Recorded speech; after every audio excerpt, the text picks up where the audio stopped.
সংক্ষিপ্ত এই জুমার খুতবায় যে বিষয়টি নিয়ে আলোচনা করব সেটা হচ্ছে সন্তান প্রতিপালনের ক্ষেত্রে পিতামাতার ভূমিকা। এক বিশাল বড় চ্যাপ্টার, খুব সংক্ষেপে এই বিষয়গুলো কমপ্লিট করাও সম্ভব নয়। মাঝে মাঝে আলোচনা না করলে আমরা হয়তো ভুলে যাই, পিতামাতা আমরা ভুলে যাই যে আমাদের কিছু দায়িত্ব আছে। সে বিষয় নিয়ে টু দ্য পয়েন্ট কিছু পয়েন্টের উপরে কথা বলবো, আর খুব গুরুত্ব সহকারে আপনাদেরকে শুনতে হবে। একটা পয়েন্ট ছেড়ে গেলে আপনি বুঝতে পারবেন না আপনার সন্তানকে কীভাবে গড়ে তুলতে হবে। প্রথমে আসি, একজন মানুষকে সঠিকভাবে যদি গড়ে তুলতে চায়, শুধু মানুষ নয়, যে কোনো জিনিসকে, একটা গাছকেও যদি আপনি সঠিকভাবে ছোট থেকে বড় করে তুলতে চান, একটা পশু প্রাণীকেও যদি তুলতে চান, সর্বপ্রথম যে বিষয়টা আপনাকে আমাকে খেয়াল রাখতে হবে সেটা হচ্ছে তার অধিকার। সর্বপ্রথমে অধিকার যদি আমি অধিকার সম্পর্কে না জানি তাহলে ভুল করব।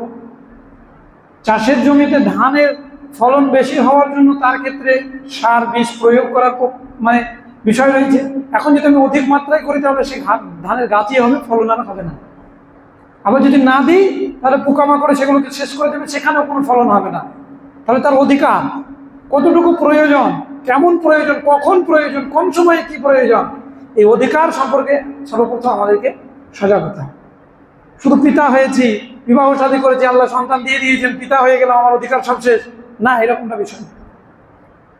বিবাহের সূচনা লগ্ন থেকে শুরু থেকেই একজন পিতার নৈতিক দায়িত্ব আছে তার সন্তানের জন্য।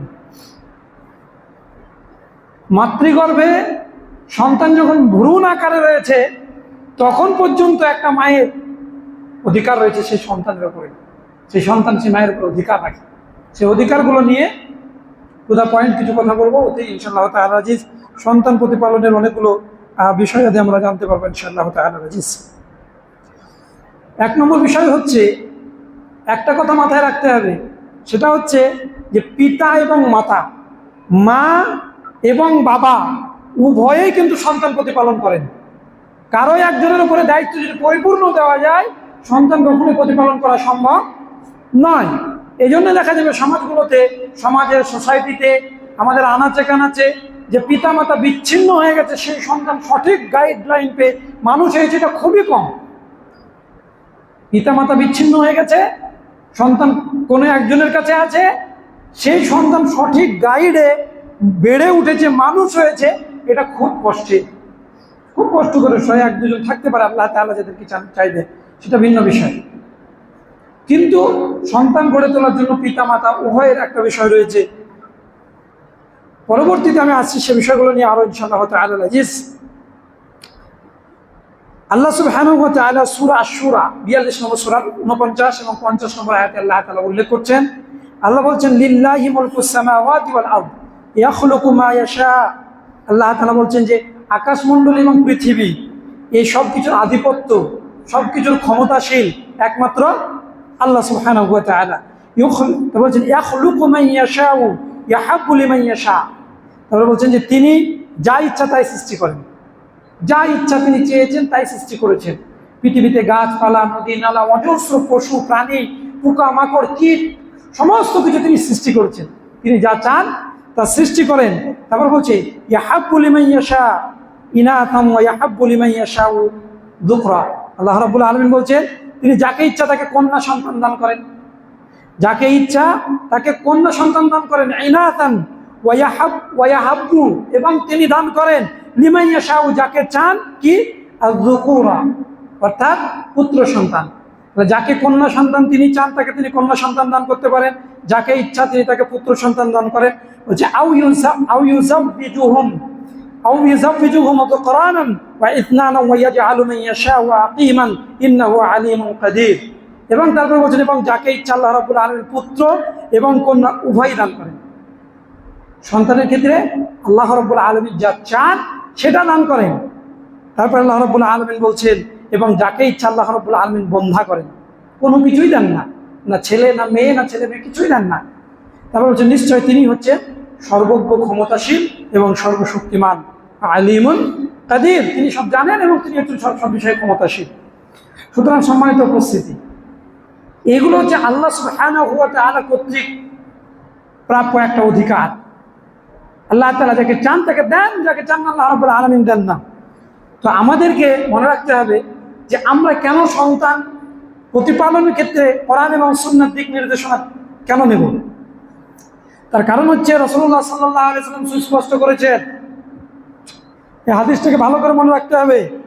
রাসূলুল্লাহ সাল্লাল্লাহু আলাইহি ওয়াসাল্লাম বলেছেন, মা মিন মাউলুদিন ইউলাদু আলাল ফিতরা, মা মিন মাউলুদিন ইউলাদু আলাল ফিতরা ফাআবাহু, তার পিতামাতা যখন কোনো সন্তান জন্মগ্রহণ করে সে তার প্রকৃতির উপরে জন্মগ্রহণ করে। প্রকৃতিটা কি? এখানে বলা যে প্রকৃতিটা হচ্ছে রাসূলুল্লাহ সাল্লাল্লাহু আলাইহি ওয়াসাল্লাম বলেছেন যে মাউলুদিন ইউলাদু আলাল ফিতরা, এই যে ফিতরাতের কথা বলা হচ্ছে, ফিতরাতটা কি? ফিতরাতটা হচ্ছে মানুষের প্রকৃতি, যে বিষয়টি সেটা হচ্ছে ইসলাম। তাওহীদ নিয়েই একটা সন্তান জন্মগ্রহণ করে, সে তাওহীদ পরিপন্থী হয় না। যখন জন্মগ্রহণ করলে একজন ফুটফুটে শিশু, সেই শিশুটা তাওহীদের পরিপন্থী শিশু নয়, তাওহীদ নিয়েই পৃথিবীতে সে আসে। এটা রাসূলুল্লাহ সাল্লাল্লাহু আলাইহি ওয়াসাল্লাম বলছেন, মাউলুদিন ইউলাদু আলাল ফিতরা। তারপরে বলছেন কি? তার পিতা ফাআবাহু, তার পিতামাতা তাকে কি করে? ফাআবাহু ইউহাউবিদানিহি, তার পিতা তাকে কি করে? ইহুদি বানিয়ে দেন। ইহুদির ঘরের যে সন্তানটি জন্মগ্রহণ করেছে তাকে ইহুদি বানানো হয়, ইহুদিদের কৃষ্টি কালচারে তাকে বড় করা হয়, ইহুদিদের মতবাদ, থিওরি, তাদের পূজা পাঠ সমস্ত কিছু সে গ্রহণ করে। তারপরে রাসূলুল্লাহ সাল্লাল্লাহু আলাইহি ওয়াসাল্লাম বলছেন, আউ ইউনাসসিরানিহি, আর অনেক পিতা, যে পিতা খ্রিস্টীয় মতবাদের উপরে রয়েছে, যে পিতা খ্রিস্টান, সে তার সন্তানকে কি মুসলিম বানাবে? সে তার সন্তানকে খ্রিস্টান বানিয়ে ফেলে। তারপরে রাসূলুল্লাহ সাল্লাল্লাহু আলাইহি ওয়াসাল্লাম বলছেন, আউ ইউমাজ্জিসানিহি, যে পিতা অগ্নি পূজক, সে পিতা অগ্নি পূজক সন্তানকে বানাবে। যে পিতা দুনিয়াতে কবর মাজার পীর পূজার সঙ্গে জড়িত, তার সন্তানকে কোরআন এবং সুন্নাহর একজন একনিষ্ঠ সন্তান বানাবে, এটা কোশ্চিন কালেও হতে পারে না।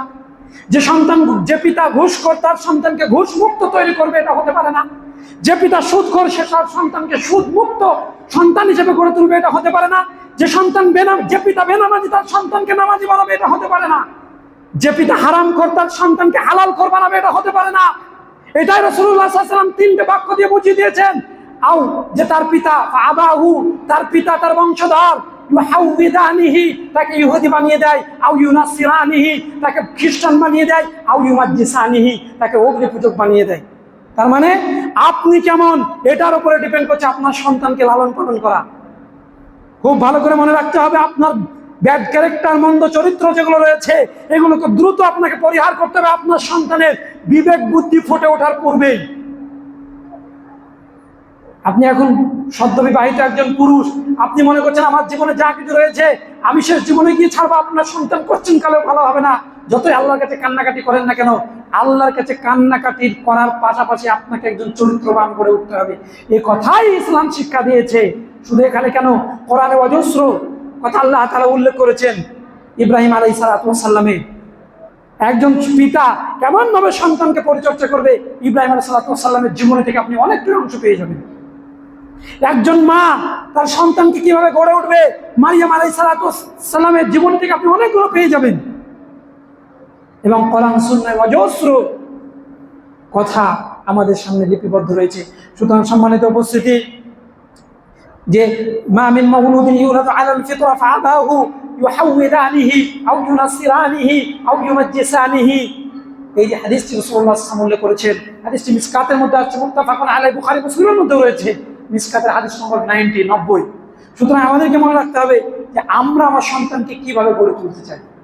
চিটিংবাজ, বেনামাজি, হারামখোর, মন্দ চরিত্রের, না ভালো?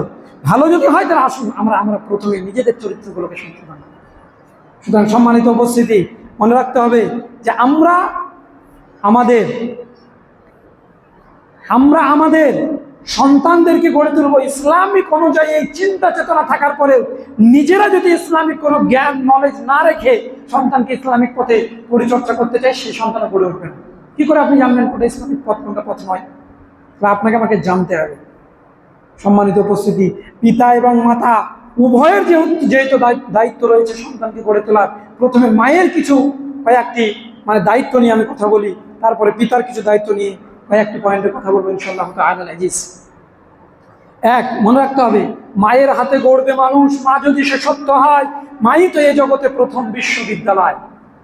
কোথাও গিয়ে আপনার চরিত্র শিক্ষা দেওয়া হয় না। হাই স্কুল থেকে নিয়ে, প্রাইমারি স্কুল থেকে নিয়ে এখন শুরু করে প্রাইমারি, হাই, কলেজ, ইউনিভার্সিটি, যেখানেই আপনি যান না কেন ক্যারেক্টার শিক্ষা দেওয়া হয় না, চরিত্র কিভাবে গঠন করা হবে এটা শিক্ষা দেওয়া হয় কোথায়? মায়ের কাছে। মা শিক্ষা দিতে পারে, জন্য বলছে মায়ের হাতে গড়বে মানুষ। মা যদি সে সত্য হয়, মাই তো এই জগতে প্রথম বিশ্ববিদ্যালয়। মায়ের হাতে মানুষ গড়ে উঠবে, অমানুষ নয়। সমাজে বৈচিত্র্যময় মানুষ রূপী যে অমানুষগুলো দেখা যাচ্ছে, প্রকৃত অর্থে সত্যিকার অর্থে মমত্ব পূর্ণ যে মা, এই মা তাদের ঘরে নেই। যদি থাকতো তাহলে তার সন্তানকে কি গড়ে তুলতো? হাজেরার মতো ইসমাইল গড়ে উঠতো, হাজারো এরকম উদাহরণ রয়েছে। কিন্তু ফাতিমার মতো হাসান হোসাইন গড়ে তুলতো, আমাদের আছেন নেই। সুতরাং সম্মানিত উপস্থিতি, মায়ের কিছু অধিকার সেগুলো আমরা অবশ্যই জানবো, এবং আমাদের স্ত্রী, কন্যা, বোন যারা রয়েছে তাদেরকে এই শিক্ষাগুলো আমরা দেওয়ার চেষ্টা করব। মায়ের নিকটে যে অধিকারগুলো সন্তান পাবে তার দুটো বিষয় দুই ভাগে ভাগ করা হয়েছে। কেমন? একটা হচ্ছে জন্মগ্রহণের পূর্ববর্তী অধিকার, আর একটা হচ্ছে জন্মগ্রহণের পরবর্তী অধিকার। পূর্ববর্তী অধিকারগুলো কি রয়েছে? যখন গর্ভের মধ্যে সন্তান রয়েছে, এই গর্ভধারণের যে একটা ক্ষমতা একটা মা রাখে, এই ক্ষেত্রেও তাকে কি হতে হবে? কষ্টের উপরে কষ্ট সহ্য করতে হবে। আর এই ক্ষেত্রে সন্তান যাতে সুসন্তান করে ওঠে, এই জন্য গর্ভধারণের পূর্বে সৎ সন্তানের আশা রাখতে হবে। যা আসলো যা হবে এটা নয়। আর কষ্ট তো অজস্র কষ্ট হবে, মন, শারীরিক সব কিছুকে সুস্থ রেখে আল্লাহর কাছে কল্যাণকর সন্তানের আহ্বান করে গর্ভধারণ করতে হবে। আল্লাহ তাআলা পবিত্র কোরআনের কথা স্মরণ করিয়ে দিচ্ছেন। সূরা লুকমানের 14 নম্বর আয়াতে আল্লাহ তাআলা বলছেন, হামালাতুহু উম্মুহু ওয়াহনান আও আলা ওয়াহনিন ওয়া ফিসালুহু ফি আমাইন। আল্লাহ তাআলা বলছেন হামালাতুহু উম্মুহু, তার মা তাকে যখন জন্ম দিয়েছিল, হামালাতুহু উম্মুহু ওয়াহনান আলা ওয়াহনিন, কষ্টের পর কষ্ট সহ্য করে তার সন্তানকে গর্ভে ধারণ করেছে। খাওয়া দাওয়া ঠিক মতো করতে পারে না, এটা হচ্ছে মায়ের অধিকার। গর্ভধারণের ক্ষেত্রে 1 নম্বর হচ্ছে দৈহিক গঠন, 2 নম্বর বিষয় হচ্ছে সন্তানের ক্ষেত্রে দৈহিক গঠনের খেয়াল রাখতে হবে মাকে। একজন সন্তান গড়ে তোলার ক্ষেত্রে মায়ের যে বিষয়টা রয়েছে, এই কারণে আল্লাহ সুবহানাহু ওয়া তাআলা সূরা মারইয়ামের 25 এবং 26 নম্বর আয়াতে বলছেন, ওয়া হুজ্জি ইলাইকা বিজিযইন নাখল তুসাকিত আলাইকি রুতাবান জানিয়া ফাকুলি ওয়াশরাবি ওয়া কাররি আইনা। আল্লাহ রাব্বুল আলামিন বলছেন, মারিয়াম আলাইহিস সালাতু ওয়াস সালামকে, পেটের গর্ভের সন্তানকে সুস্থ রাখার জন্য, দৈহিক গঠন যাতে সুস্থভাবে গড়ে ওঠে, এর জন্য মারিয়াম আলাইহিস সালাতু ওয়াস সালামকে আল্লাহ তাআলা বলছেন, তোমার দিকে খেজুর গাছের বৃক্ষের কাণ্ড ঝুঁকিয়ে নাও, টানো, এবং সে তোমার উপর পতিত করবে তাজা উপাদেয় খেজুর। অর্থাৎ তুমি কি করো? খেজুর গাছের তুসাকিত আলাইক, খেজুর গাছের কাণ্ডটাকে ধরে তোমার দিকে একটু নাড়া দাও, তাহলে খেজুর, তরতাজা খেজুর তোমার উপরে নিক্ষেপ করবে। এবং কি করবে? আলাইকি রুতাবান জানিয়া ফাকুলি, তা থেকে তুমি খাও, ওয়াশরাবি, এবং তুমি পান করো, ওয়া কাররি আইনা, পান করো এবং তোমার চক্ষু জোড়াও, নয়ন শীতল করো। কেন? কারণ সন্তানের এটা মায়ের দায়িত্ব। রাগারাগি করে, মনে কষ্ট থেকে অনেক মা এই অধিকার থেকে বঞ্চিত রাখে। ঠিকঠাক নিচে খাওয়া দাওয়া না করে সন্তানের শারীরিক গঠনে পুষ্টির অভাব রেখে দেওয়া হয়, সন্তান ঠিকঠাকভাবে শারীরিক গঠন নিয়ে বেরোতে পারে না, পৃথিবীতে আসতে পারে না। এর ফলে দেখা যাচ্ছে যে এখন জন্মগ্রহণের পর আইসিইউতে রেখে দিতে হচ্ছে, অমুক জায়গায় রাখতে হচ্ছে, তমুক জায়গায় রাখতে হচ্ছে, কেউ মারাও যাচ্ছে, অপুষ্ট বাচ্চা হচ্ছে। কেন? এগুলো মায়ের মা তার সন্তানের অধিকার থেকে নিজেকে বঞ্চিত রেখেছে। আমরা আমাদের সন্তানদের ক্ষেত্রে, স্ত্রীর ক্ষেত্রে এই বিষয়টা অবশ্যই খেয়াল রাখবো। ঠিক তেমনইভাবে আপনাকে আমাকে মনে রাখতে হবে, আমরা যেন আমাদের সন্তানের ক্ষেত্রে কখনোই তার মাতৃগর্ভে থাকা অবস্থায় আমার স্ত্রীকে কখনোই মানসিক কষ্টের মধ্যে না ফেলি, কোনো রকম নয়। এটা আপনার আমার নৈতিক দায়িত্ব এবং কর্তব্য। এবং মায়েদের এটা দায়িত্ব যে মানসিক কোনো কষ্ট নিয়ে সন্তানের উপরে সেই কুপ্রভাব যাতে না পড়ে, এই জন্য এটা তার উপরে দায়িত্ব। এর আরও বিস্তারিত আলোচনা রয়েছে, আমি সেগুলো বলতে চাচ্ছি না, কারণ হচ্ছে সময় খুব সংকীর্ণ। 3 নম্বরে তারপরে যে বিষয়, সেটা হচ্ছে জন্মের পরবর্তী অধিকার মায়ের। তারও 1 নম্বর অধিকার হচ্ছে মায়ের স্তন, এই স্তনের দুধ সন্তানের অধিকার। যদি আপনি মনে করেন যে আমার স্ত্রীর বা আপনার স্ত্রী যদি মনে করে যে আমার যৌবনকে ধরে রাখতে হবে, আমার স্তন সমূহ সন্তান পান করলে ঝুলে যেতে পারে, আমার স্তনগুলো দেখে খারাপ লাগতে পারে, এটা আপনি আপনার সন্তানকে যে আল্লাহ প্রদত্ত অধিকার, হক, তা থেকে আপনি বঞ্চিত রেখেছেন। এই জন্য আপনাকে কিয়ামতের দিন জিজ্ঞাসিত হতে হবে এবং অধিকার কাল কিয়ামতের মাঠে বুঝিয়ে দিতে হবে। সন্তান যদি মায়ের স্তনের দুধ পান করতে না পারে, মাকে খাওয়া দাওয়া ভালো করে করতে হবে যাতে তার স্তনের মধ্যে দুধ জমা হয় এবং সন্তান সেটা পান করে। এটাই সন্তানের অধিকার। আল্লাহ রাব্বুল আলামিন এই অধিকার দিয়েছেন। আল্লাহ রাব্বুল আলামিন এই অধিকার দিতে গিয়ে সূরা বাকারা 233 নম্বর আয়াতে বলছেন, ওয়াল ওয়ালিদাতু ইউরদি'না আওলাদাহুন্না হাওলাইনি কামিলাইনি। আল্লাহ রাব্বুল আলামিন বলেন, সে সকল জননী সন্তানদের পুরো সময় পর্যন্ত দুগ্ধ পান করাতে ইচ্ছা রাখে, তারা নিজেদের শিশুদেরকে পুরো 2 বছর ধরে দুগ্ধ পান করাবে, পুরো 2 বছর। যেমন আরেকটা জায়গাতে এসেছে, যেটা আপনাদেরকে বলছিলাম, যে ওয়াহানান আউ আলা ওয়াহানিন ওয়া ফিতালুহু ফি আমাইন, সেই জায়গাতেও অনেক ওলামায়ে কেরাম বলেছেন দুগ্ধ পানের সময়সীমা হচ্ছে 30 মাস। 30 মাস কখন থেকে নিয়ে এ নিয়ে ওলামায়ে কেরামদের মধ্যে মতবিরোধ রয়েছে।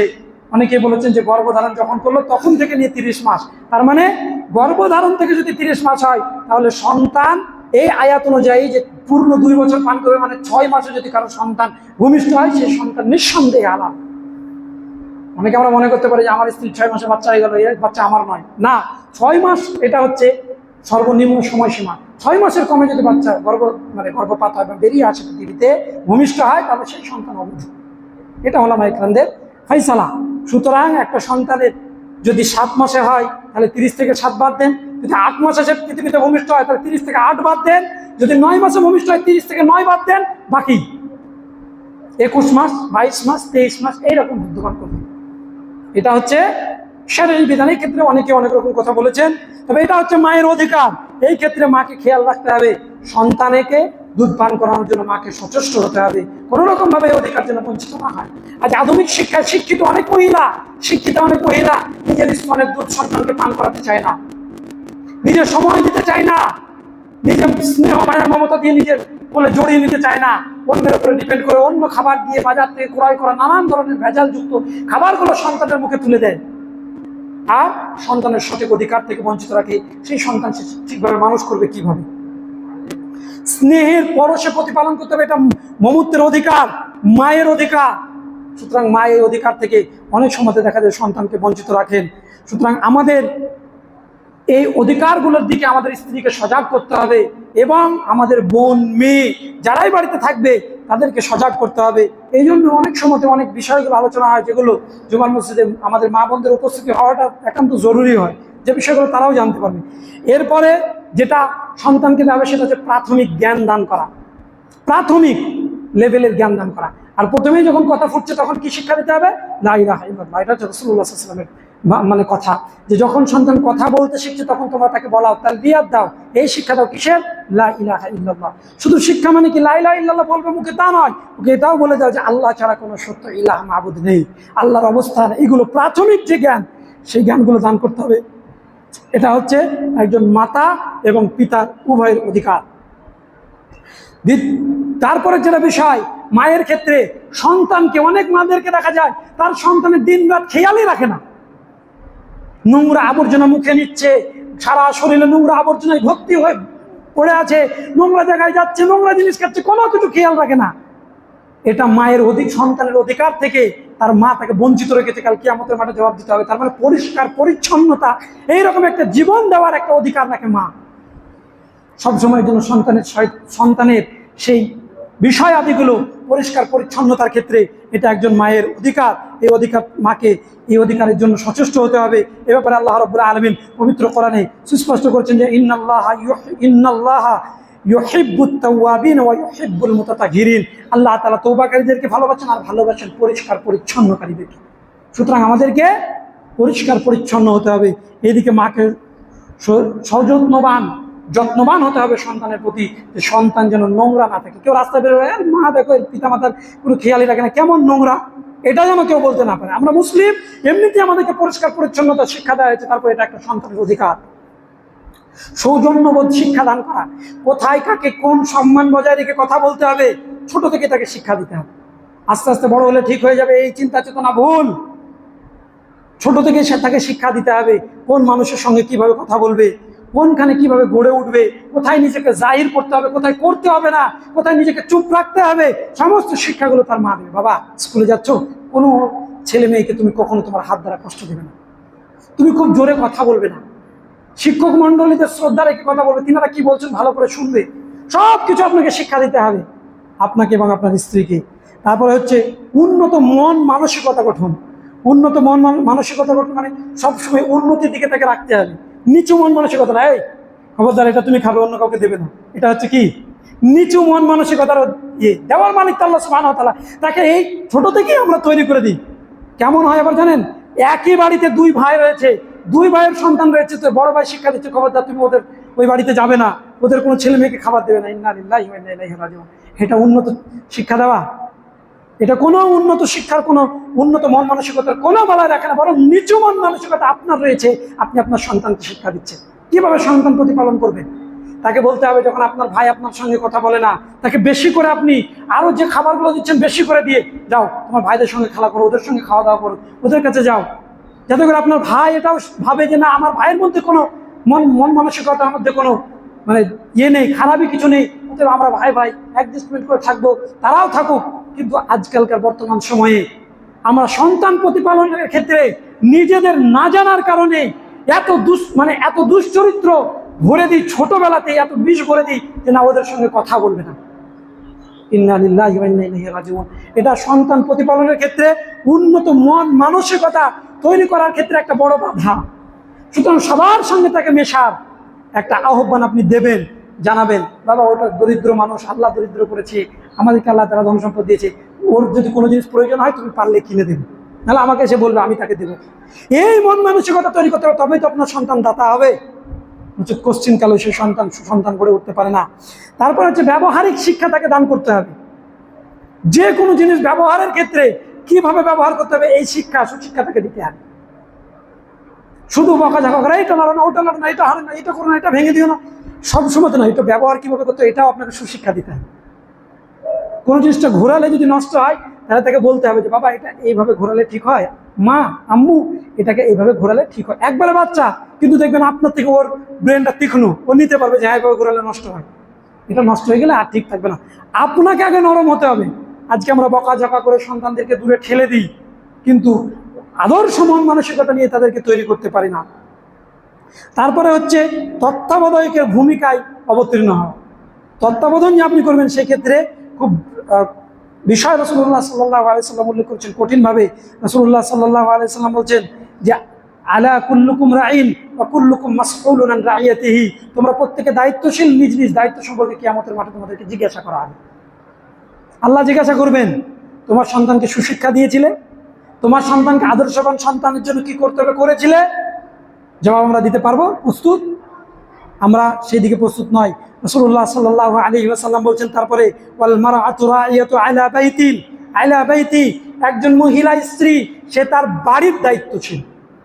একজন মহিলা সে তার বাড়ির দায়িত্বশীল। জাওজিহা ওয়া ওয়ালাদিহা, কার কার ক্ষেত্রে? তার স্বামী এবং তার সন্তান সন্ততির ক্ষেত্রে সে দায়িত্বশীল। স্বামীর যথাযথ দায়িত্ব এবং সন্তানাদের দায়িত্ব পালন করা, এটা একজন স্ত্রীর, একজন মায়ের গুরু দায়িত্ব, এবং আল্লাহ সুবহানাহু ওয়া তাআলা প্রদত্ত দায়িত্ব তাকে পালন করতেই হবে। তারপরে বলছেন ওয়াহিয়া মাসউলাতুন আনহুম, তাদের দায়িত্বের ব্যাপারে আল্লাহ তাআলা তাকে জিজ্ঞাসা করবেন কাল কিয়ামতের মাঠে। সুতরাং সেটা আমাদেরকে মনে রাখতে হবে, সেই জায়গাটা আমাদেরকে খেয়াল রাখতে হবে যে একজন মায়ের এই দায়িত্বগুলো পালন করা আবশ্যিক দায়িত্ব এবং কর্তব্য। দ্বিতীয় নম্বর যেটা বিষয়, যে একজন সন্তান গড়ে উঠতে গেলে পিতার কাছ থেকে কিছু কিছু অধিকার সে অবশ্যই রাখে। পিতার অধিকারগুলো খুবই সংক্ষেপে কিছু বলি আপনাদেরকে, তাহলে খুব সংক্ষিপ্ত আকারে বলার চেষ্টা করবেন ইনশাআল্লাহ তাআলা আজিজ। এক হচ্ছে সন্তানের জন্য প্রথম পিতার যেটা অধিকার, সেটা হচ্ছে পুণ্যবতী মায়ের ব্যবস্থাকরণ করা। পুণ্যবতী মা, এই জন্য অনেক ওলামা ইকরামগণ বলেছেন যে বিবাহের ক্ষেত্রে রাসূলুল্লাহ সাল্লাল্লাহু আলাইহি ওয়াসাল্লাম খুব সুষ্ঠু সমাধান দিয়েছেন। যারা বিবাহ আমরা করে গেছি, তারা চেষ্টা করবে স্ত্রীকে দিন রাত সৎ উপদেশ দিয়ে সৎভাবে একজন সতী নারী গড়ে তোলা, তাহলে তার সন্তানকে সে সৎ গড়ে তুলবে। আর যাদের হয়নি তারা পদক্ষেপ নেব, যারা আমরা সন্তানের বিবাহ সাথী দেবো ভাবছি, তারাও পদক্ষেপ নেব। কি? তুনকাহুল মারআতু লিআরবাঈন ওয়া লিমালিহা ওয়া লিজামালিহা ওয়া লিদীনিহা ওয়া লিহাসাবিহা। রাসূলুল্লাহ সাল্লাল্লাহু আলাইহি ওয়াসাল্লাম ফানজুর বিযাতিদ দ্বীন তারিবাত ইয়াদাক। রাসূল সাল্লাল্লাহু আলাইহি ওয়াসাল্লাম বলছেন 4টে জিনিস দেখে পুরুষরা বিবাহ করার সিদ্ধান্ত গ্রহণ করে। মেয়েটা বংশীয় কিনা, মেয়েটা সুন্দরী কিনা, মেয়েটা ধন সম্পদশালী কিনা, দিনদারি কিনা। রাসূল সাল্লাল্লাহু আলাইহি ওয়াসাল্লাম বলছেন ফারবিজাতিদ দিন, আমি মুহাম্মদ সাল্লাল্লাহু আলাইহি ওয়াসাল্লাম দিনদার মহিলাকে বিবাহ করে কামিয়াবি হওয়ার জন্য আহ্বান জানাচ্ছি। কে জানাচ্ছেন? স্বয়ং রাসূলুল্লাহ সাল্লাল্লাহু আলাইহি ওয়াসাল্লাম। সুতরাং একজন সন্তানের সৎ সন্তান গড়ে তোলার জন্য সন্তানের অধিকার হচ্ছে পূর্ণবতী মায়ের। হে যুবক ভাইয়েরা, যারা আমরা এখনো বিবাহ শাদী করিনি, আমাদের নৈতিক দায়িত্ব এবং কর্তব্য হচ্ছে সৎ মা নির্বাচন করা। যারা আমরা সন্তানের বিবাহ দেওয়ার পরিকল্পনা করছি, প্রথমেই আপনাকে প্রায়োরিটি দিতে হবে, সেটা হচ্ছে দিনদারিতা। যদি না দেন, রাসূল সাল্লাল্লাহু আলাইহি ওয়াসাল্লাম বলেন তারিবাত ইয়াদাক, তুমি ধ্বংস হও। তার মানে তোমার পরিবার পরিজন, তোমার বংশ সব ধ্বংস। কত গুরুত্বপূর্ণ কথা রাসূলুল্লাহ সাল্লাল্লাহু আলাইহি ওয়াসাল্লাম বলেছেন। দ্বিতীয় নম্বর বিষয়, মা নির্বাচনের পরে যখন মা গর্ভধারণ করলো, পিতার আর একটা নৈতিক দায়িত্ব হচ্ছে মায়ের পুষ্টি, সুস্থতা, সেবা যত্নের প্রয়োজনীয় ব্যবস্থা গ্রহণ করা। প্রয়োজনে ডাক্তারের কাছে যাওয়া, পরামর্শ নেওয়া, সন্তান কিভাবে মাতৃগর্ভে সুস্থ থাকবে এর জন্য পুষ্টিকর খাবার খাওয়ানো, মায়ের দেহের পুষ্টিকর ব্যবস্থাপনা করার যাবতীয় দায়িত্ব হচ্ছে পিতার। সুতরাং এই দায়িত্ব সম্পর্কে আমাদেরকে সজাগ হতে হবে। পৃথিবীতে যখন এবার চলে আসলো সন্তান, চলে আসার পরে পিতার প্রথম দায়িত্ব হচ্ছে একত্ববাদের আহ্বান শোনানো। যেটা বললাম, লা ইলাহা ইল্লাল্লাহ দাওয়াত দেওয়া, আল্লাহর তাওহীদ, একত্ববাদ সন্তানের ভেতরে জন্ম দেওয়া। সব সময় আল্লাহর অবস্থান নিয়ে, আল্লাহর কর্তৃত্ব নিয়ে, আল্লাহর ক্ষমতা নিয়ে, আল্লাহকে নিয়ে সন্তানকে সব সময় পড়ে থাকতে হবে আল্লাহকে চেনানোর জন্য।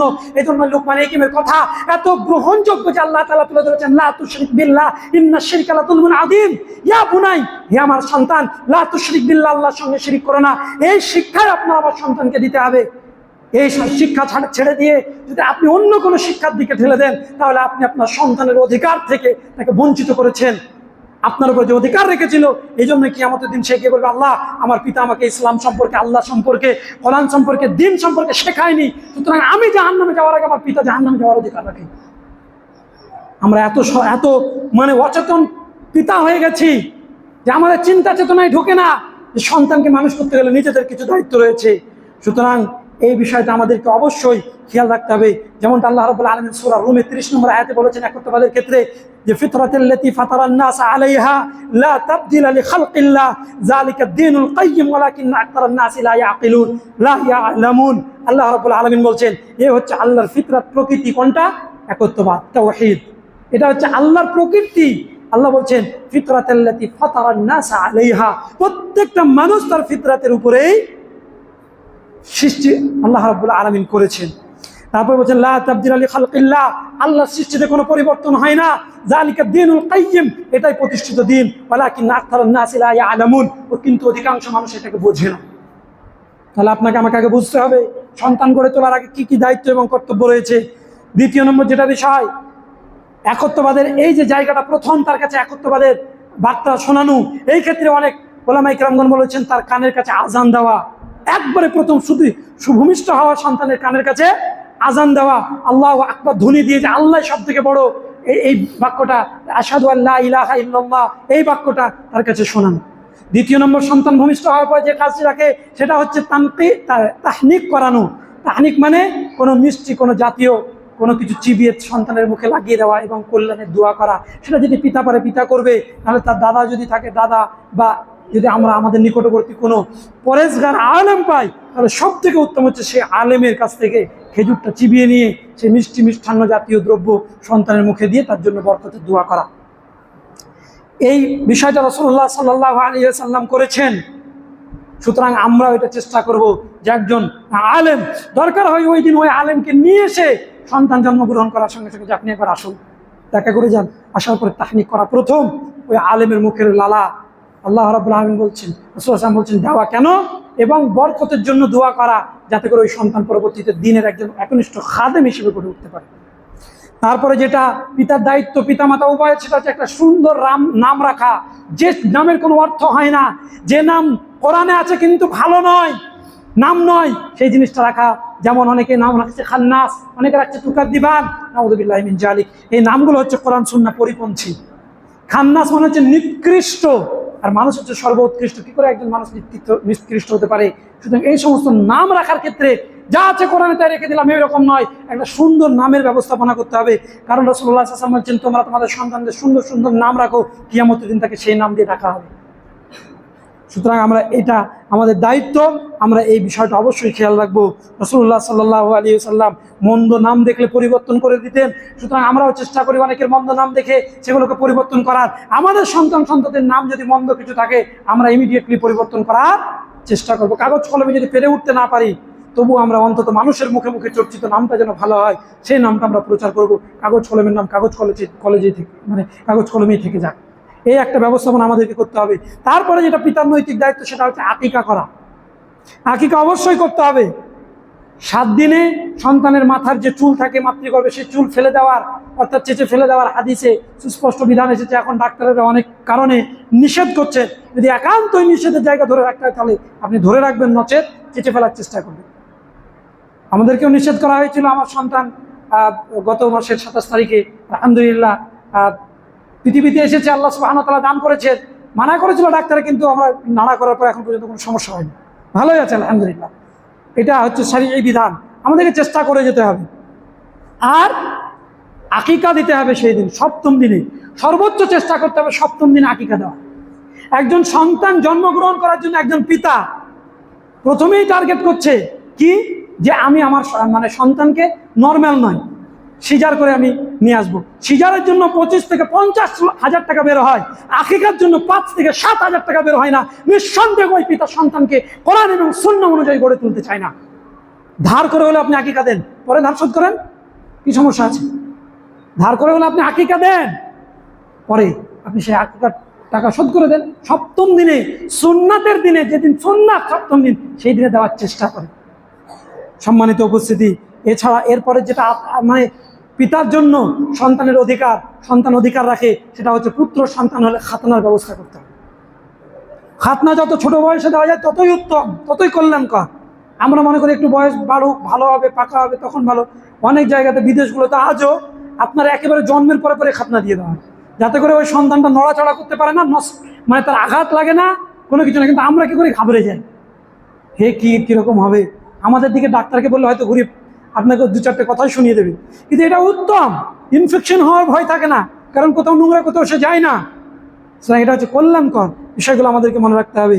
6 নম্বর যেটা, জীবনের নিরাপত্তা এবং বিকাশ সাধনে লালন পালন করা, তার সার্বিক নিরাপত্তা সন্তানের আপনাকে খেয়াল রাখতে হবে।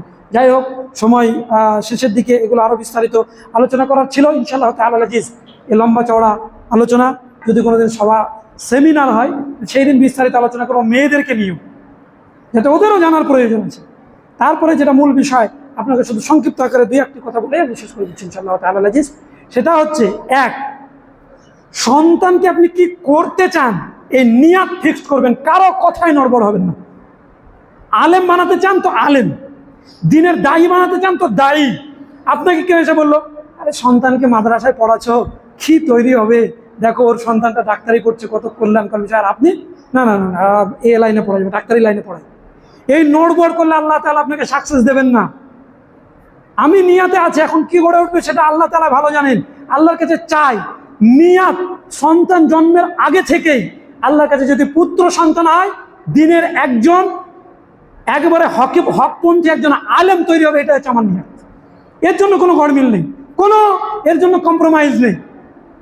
আমাকে নিয়াত করতে হবে, তৈরি করতে হবে, তৈরির জন্য চেষ্টা করতে হবে। যে চেষ্টাগুলো আল্লাহ তাআলা দিয়েছেন, সন্তানকে সুশিক্ষার জন্য সার্বিক ব্যবস্থাপনা করতে হবে।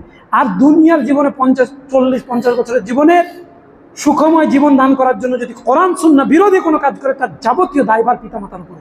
এই জন্য সচেষ্ট হন, সন্তানকে কিভাবে লালন পালন করবে। কোরআন এবং সুন্নাহ তার সার্বিক গাইডলাইন দিয়েছে। আল্লাহ তাআলা বলছেন, কু আনফুসাকুম ওয়া আহলিকুম নারা। আপনি প্রকৃত পিতা, প্রকৃত মাতা তখনই সাকসেসফুল পিতামাতা হতে পারবে, যখন আপনার সন্তানকে যাবতীয় জাহান্নামের কাছ থেকে বাঁচিয়ে রাখতে পারবেন। যাবতীয় জাহান্নামের কাছ থেকে নিজেকে রক্ষা করতে পারবেন, আপনার সন্তান সন্ততিকে রক্ষা করতে পারবেন, তখনই আপনি একজন প্রকৃত পিতা এবং মাতা হওয়ার হক রাখেন। এটা আল্লাহ বলছেন, কু আনফুসাকুম ওয়া আহলিকুম নারা ওয়াকুদুহান নাস ওয়াল হিজারা। সেখানকার মানে ইন্ধন হবে মানুষ, জ্বালানি হবে মানুষ এবং পাথর। সুতরাং আমরা যেন সেই জায়গাকে ভয় করি। আর একটা বিষয় হচ্ছে, সালাদটা হচ্ছে ইসলামের সঙ্গে একটা সম্পর্ক বিষয়। রাসূলুল্লাহ সাল্লাল্লাহু আলাইহি ওয়াসাল্লাম বলছেন, 7 বছর বয়স থেকে সন্তানকে সালাতের ট্রেনিং দিতে হবে। হিসাব 7 বছর থেকে শুরু হবে না, হিসাব শুরু হবে 10 বছর থেকেই। অনেকে বলেছেন 10 বছরের পরেও, সাবালক বা সাবালিকা হওয়ার পরে। ওলামা ইকরামদের মধ্যে মতবিরোধ রয়েছে, কিন্তু রাসূলুল্লাহ সাল্লাল্লাহু আলাইহি ওয়াসাল্লাম বলেছেন 7 থেকে 10 বছর পর্যন্ত বাচ্চারা ব্রেনে অনেক কিছু ধারণ করে। মন্দ কিছু দিলে দেখবেন মন্দ কিছু ধারণ করবে, ভালো কিছু দিলে ভালো ধারণ করবে। বলছে ওই সময় তাকে সালাতের জন্য পাবন্দি হওয়ানোর চেষ্টা করতে হবে, নিয়ে যেতে হবে সঙ্গে, সালাত আদায় করাতে হবে। বাড়িতে গিয়ে মেয়েদেরকে খোঁজ রাখতে হবে, আম্মু সালাত আদায় করেছো করনি, দাঁড়িয়ে থাকতে হবে, এখন করো আমার সামনে, সালাত আদায় করাতে হবে, সচেষ্ট হতে হবে তাদের ব্যাপারে। আর যখন 10 বছর বয়স হলো তখন এই সালাত আদায় করেছো না করেন 2-1 চড় মারতে হবে, অধিক মার না, 2-1 চড়, যেন ও ভয় করে যে আমি সালাত আদায় না করলে তো মারবে। যখন ও বুঝতে পেরে গেল, সাবালক বা সাবালিকা হয়ে গেল, তখন থেকে তার সালাতের হিসাব। এখন সালাত পরিত্যাগ করলে এক ওয়াক্ত ইচ্ছা কিন্তু ছেড়ে দিলে রাসূলুল্লাহ সাল্লাল্লাহু আলাইহি ওয়াসাল্লামের ভাষায় কাফির। সুতরাং সম্মানিত উপস্থিতি, রাসূলুল্লাহ সাল্লাল্লাহু আলাইহি ওয়াসাল্লাম এটাই বলছেন। আর কি, 10 বছর বয়স হলে আপন ভাই বোন তাদের বিছানা পৃথক করতে হবে। ওয়াফাররিকু বাইনাহুম ফিল মাদাজি, পিতার সঙ্গে 10 বছরের মেয়ে ঘুমাতে পারে না একই বিছানায়, একেবারে হারাম। একজন পিতা তার সঙ্গে একজন কন্যা সন্তান 10 বছর বয়স হয়ে গেছে একই বিছানায় ঘুমাবে, এটা ইসলাম জায়েজ করেনি, রাসূলুল্লাহ সাল্লাল্লাহু আলাইহি ওয়াসাল্লাম নিষেধ করেছেন। ওয়াফাররিকু বাইনাহুম ফিল মাদাজি। অনেকে বলছে আমার মেয়ে আমাকে ছাড়া ঘুমাতে পারে না, অভ্যাস করাতে হবে, সারা জীবন আপনাকে ছাড়া ঘুমাতে হবে। কি ব্যাড হ্যাবিট আপনি তৈরি করছেন, এটা ইসলাম না। আপনি ভালোবাসেন, আপনার নিজের থেকেও বেশি ভালোবাসেন, আপত্তি নেই, কিন্তু শিক্ষা ইসলামিক অনুযায়ী দেওয়ার কারণে পৃথক করতে হবে। সম্মানিত উপস্থিতি, ঠিক তেমনইভাবে একজন 10 বছরের ছেলে মায়ের সঙ্গে ঘুমাতে পারে না, তাকে পৃথক করতে হবে, এটা ইসলাম। আর সন্তানকে সুশিক্ষা দেওয়ার জন্য, গড়ে তোলার জন্য নিকটবর্তী কোথাও যদি আপনি ইসলামিক প্রতিষ্ঠান না পান, তাহলে দূরে রেখেও আসতে হবে। সন্তানকে কি তৈরি করার জন্য?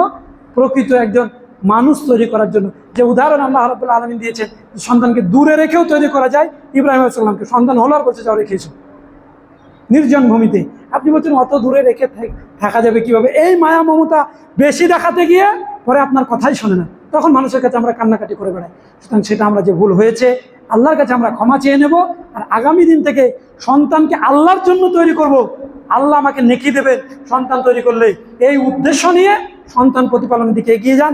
দেখবেন আল্লাহ তাআলা সার্বিক সাহায্য সহযোগিতা করবেন। আল্লাহ যেন সার্বিক সাহায্য সহযোগিতা করেন। আমাদের সন্তানদেরকে কোরআন এবং সুন্নাহর অনুসারী আমরা তৈরি করতে পারি, আল্লাহ রাব্বুল আলামিন সেই তৌফিক দান করেন। আমাদের সন্তানকে আল্লাহ রাব্বুল আলামিন কোরআন এবং সুন্নাহর অনুসারী তৈরি করার ক্ষেত্রে আল্লাহ রাব্বুল আলামিন কবুল করে নেন। আমাদের সন্তানদিকে কোরআন এবং সুন্নাহ অনুযায়ী যে কথাগুলো শুনলাম, সেইভাবে তাদের অধিকারগুলোকে ব্যাপারে সচেষ্ট হয়ে যথাযথ সময়ে যেমনভাবে অধিকার দরকার সেইভাবে অধিকার দিয়ে আমরা যেন এগিয়ে যেতে পারি। আল্লাহ রাব্বুল আলামিন তৌফিক দান করেন। আল্লাহুম্মা আমিন। বারাকাল্লাহু লানা ওয়া লাকুম ফিল কুরআনিল আযীম। আলহামদুলিল্লাহি ওয়াহদাহু ওয়াসসালাতু ওয়াসসালামু আলা মান লা নাবিয়্যা বা'দাহু ওয়া বা'দ। আউযু বিল্লাহি মিনাশ শাইতানির রাজীম। বিসমিল্লাহির রাহমানির রাহিম। ইয়ারফা'ুল্লাহু আল্লাযীনা আমানু মিনকুম ওয়াল্লাযীনা উতুল ইলমা দারাজাত। আরেকটা কথা আপনাকে মাথায় রাখতে হবে, আল্লাহ রাব্বুল আলামিনের প্রতি ঈমান, বিশ্বাস এবং ইলম, এই দুটো কারণে আল্লাহ তাআলা মর্যাদা বৃদ্ধি করেন। আপনার যদি সত্যিই জ্ঞান থাকতো, কোন ইলম?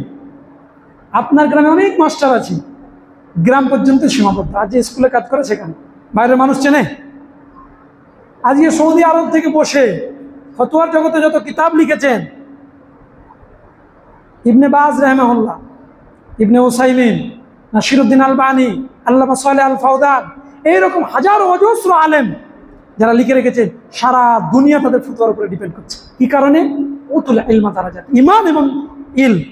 আপনার সন্তানকে সেই আলেম তৈরি করা বাদ দিয়ে আমরা সামান্য দুটো টাকার পিছনে দুনিয়ার লোভে পড়ে দুনিয়ায় বাড়ি গাড়ি করার জন্য এমন জায়গায় ঠেলে দিচ্ছি যেটা হচ্ছে তার জন্য ক্ষতিকারক। সেই পথটা আমরা বাঁচবো না।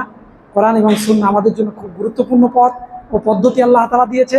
যে পথ পদ্ধতি আল্লাহ প্রদত্ত, সেই পথ পদ্ধতি অবলম্বন করে আমরা আমাদের সন্ততিদেরকে যেন গড়ে তুলতে পারি। আর সদা সর্বদা সত্যের উপরে অটল থাকতে পারি, সত্য পথকে বেছে নিতে পারি।